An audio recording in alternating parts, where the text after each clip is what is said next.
नमस्कार दोस्तों, राज न्यूज में आपका स्वागत है। दोस्तों, राज न्यूज के माध्यम से मैं आ गया हूं आपके बीच में बड़ी अपडेट लेके। दोस्तों, आज हम बात करने वाले हैं राजस्थान पंचायत चुनाव के बारे में। दोस्तों, जल्द ही राजस्थान पंचायती जो चुनाव होने वाले हैं उनके बारे में विस्तार से जानने वाले हैं। दोस्तों, कौन से उम्मीदवार जो लड़ सकते हैं चुनाव और कौन से जो व्यक्ति हैं जो चुनाव डाल सकेंगे उनके बारे में विस्तार से जानेंगे।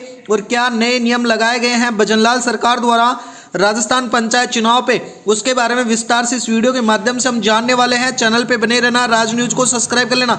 दोस्तों, बता देता हूँ, राजस्थान सरपंच चुनाव 2026 जो होने वाले हैं उनके बारे में बात करेंगे। साथ ही जो नया कानून सुनकर होश उड़ जाएंगे। दोस्तों, जो सरकार द्वारा नए कानून बनाए गए हैं वो सुनकर आपके होश उड़ जाएंगे।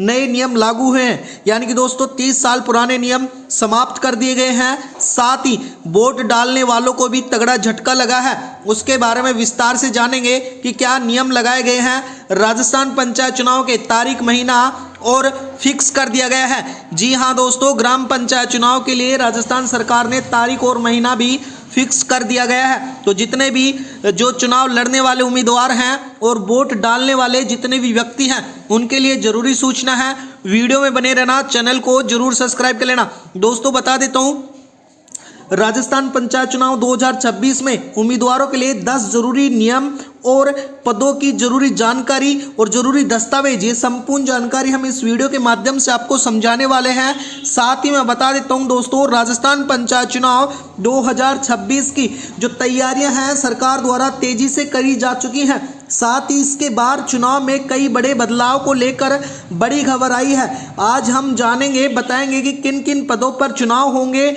उम्मीदवारों के लिए क्या क्या नए नियम लगाए गए हैं, साथ ही नामकरण के लिए किन दस्तावेजों की जरूरत पड़ेगी। साथ ही वीडियो में अंत तक देखेंगे कि ताकि कोई भी जानकारी छूटे नहीं। तो दोस्तों, वीडियो में जरूर बने रहना। दोस्तों, बता देता हूँ, राजस्थान जो पंचायत चुनाव है उनके बारे में विस्तार से हम जानने वाले हैं। दोस्तों, बता देता हूँ, राजस्थान पंचायत चुनाव में कौन कौन से पदों पे चुनाव होंगे उनके बारे में विस्तार से जानेंगे। साथ ही वार्ड पंच, सरपंच यानी कि ग्राम पंचायत लेवल पे जो वार्ड पंच और सरपंच यानी कि पूरे गांव के मतदान, उसके बाद में जो पंचायत समिति सदस्य यानी कि संबंधित क्षेत्र में मतदान, प्रधान पंचायत समिति संबंधित वार्डों के मतदाता, इसके साथ ही जिला परिषद सदस्य, जिला परिषद के जो चुनाव होंगे, ग्रामीण क्षेत्र के मतदान, साथ ही जिला प्रमुख यानी कि पार्षद, निर्वाचित सदस्यों द्वारा चुने जाने वाला पार्षदी चुनाव, उनके बारे में विस्तार से जानेंगे।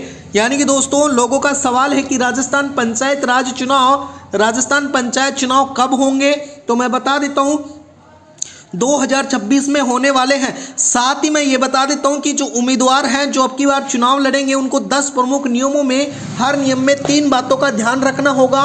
उनके बारे में विस्तार से जानना बेहद जरूरी है। जितने भी उम्मीदवार हैं जो सरपंच के चुनाव लड़ना चाहते हैं, तो दोस्तों बता देता हूं, पात्रता, एबिलिटी यानी कि अब की बार जो पात्रता है उसके अंतर्गत न्यूनतम उम्र 21 वर्ष होनी जरूरी है। यानी कि आप अगर चुनाव लड़ना चाहते हैं तो आपकी 21 वर्ष उम्र होना जरूरी है। साथ ही उम्मीदवार राजस्थान का निवासी होना भी जरूरी है। संबंधित जो पंचायत है उस क्षेत्र में उसका मतदान होना अनिवार्य है। दोस्तों, ये पात्रता अनिवार्य है। साथ ही अगर आप उम्मीदवार हैं और आप लड़ना चाहते हैं तो नामकरण प्रक्रिया भी रखी गई है, जिसके अंतर्गत निर्धारित तारीख में नामकरण पत्र जमा करवाना होगा।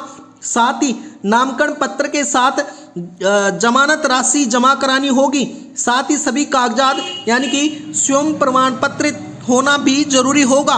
साथ ही मैं बता देता हूं दोस्तों, मतदाता हैं और आप चुनाव लड़ पाएंगे। साथ ही जरूरी दस्तावेजों की लिस्ट भी जारी की गई है, जिसके अंतर्गत मतदाता पहचान पत्र यानी कि पहचान पत्र के लिए होना जरूरी है आधार कार्ड, व्यक्तित्व की पहचान के लिए निवास प्रमाण पत्र यानी कि पंचायत क्षेत्र में निवास प्रमाण पत्र होना भी जरूरी है।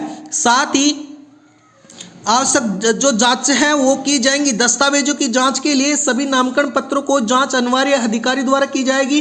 कोई भी गलत जानकारी मिलने पर नामकरण रद्द कर दिया जाएगा। जांच के बाद स्वीकृति यानी कि जारी की जाएगी। उसके बाद में जो पंचायती चुनाव है उनके लिए नियम लगाए जाएंगे। साथ ही जमानत राशि यानी कि सामान्य वर्ग के लिए 500 रुपये, ओबीसी एसटी वर्ग के लिए 250 रुपये और हारने वाले उम्मीदवार की जमानत भी जब्त की जाएगी। दोस्तों राज न्यूज़ में बने रहना। इसी प्रकार से जो 6 नंबर नियम लगाया गया है यानी कि अपराध व अयोग्य यानी कि किसी भी प्रकार से अपराधी हैं या अयोग्य घोषित होते हैं तो भी आप अब की बार चुनाव नहीं लड़ पाएंगे। अगर उम्मीदवार किसी आपराधिक मामले में दोषी है तो चुनाव नहीं लड़ सकेगा। साथ ही सरकारी कर्मचारी होने पर पहले इस्तीफा देना जरूरी होगा। भ्रष्टाचार या दुराचार के मामले में अगर अयोग्य लागू है तो वो अयोग्य माना जाएगा, यानी कि ग्राम पंचायत चुनाव, सरपंच चुनाव नहीं लड़ पाएगा। साथ ही खर्च सीमा भी तय कर दी गई है। दोस्तों अब की बार नियम के अनुसार ग्राम पंचायत स्तर पर अधिकतम 20,000 का खर्च कर सकते हैं। साथ ही पंचायत समिति स्तर पर अधिकतम 50,000 और जिला परिषद स्तर पर अधिकतम 1 लाख यानी कि सीमा से खर्च करने के उम्मीदवार को अयोग्य घोषित किया जाएगा। साथ ही मैं बता देता हूँ प्रचार नियम यानी कि किसी भी धार्मिक या जातीय अपील के प्रतिबंध होंगे। साथ ही लाउड स्पीकर, बैनर आदि के लिए अनुमति लेना आवश्यकता होगी। गलत प्रचार, झूठी जानकारी से कार्रवाई हो सकती है।